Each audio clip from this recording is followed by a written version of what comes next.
এইভাবে একজন রাজপথের সংগ্রামী নেতা রাস্তায় শুয়ে থাকেন আর নির্বাচন কমিশনের বিন্দু তারা কোনো মন্তব্য করবেন না, সেটি হতে পারে না।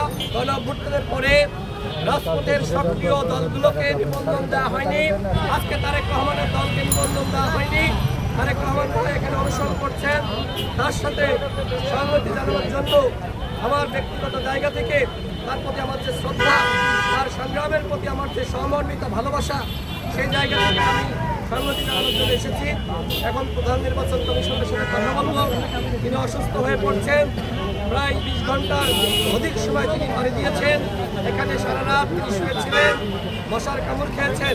এইভাবে একজন রাজপথের সংগ্রামী নেতা তিনি রাস্তায় শুয়ে থাকেন আর নির্বাচন কমিশনের বিন্দু তারা কোনো মন্তব্য করবেন না, সেটি হতে পারে না।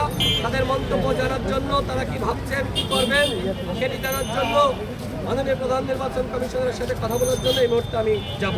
তারেক রহমান ভাইয়ের যে আন্দোলন, সেই আন্দোলনের প্রতি আমার সংহতি রয়েছে এবং তার দল আমজনতার দলকে অবশ্যই নিবন্ধন দিতে হবে।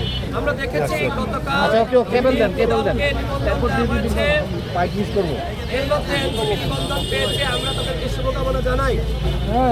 আরো বাকি দুটি দল কিভাবে নিবন্ধন পেয়েছে সেটি নিয়ে প্রশ্ন আছে।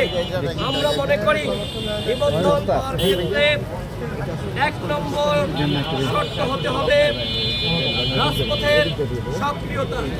কিন্তু এই সক্রিয়তা বিবেচনা না করে শুধুমাত্র কমিটি দিয়েছে, বাসা বাড়িকে অফিস হিসেবে দেখিয়ে দিয়েছে, তারা এই ছলে বলে কৌশলে নিবন্ধন পাবে, সেটি আমরা কোনোভাবে মানতে পারি না। আমরা দেখেছি 24-এর দামি নির্বাচনের আগে কিভাবে বিএনএফ, সুপ্রিম পার্টি সহ কয়েকটি দলকে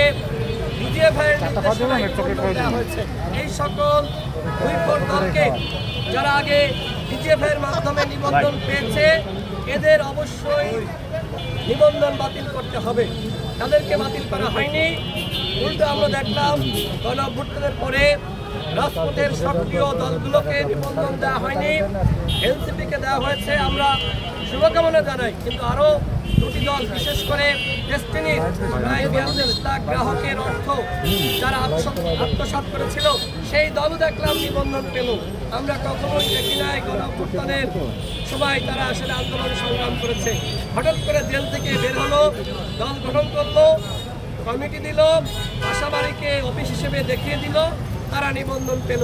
কিন্তু তারেক রহমান, তারা সকলে ছিলেন রাজপথের জ্বালাময়ী বক্তব্য সকলে শুনেছেন, সবসময় সংগ্রাম করেছেন।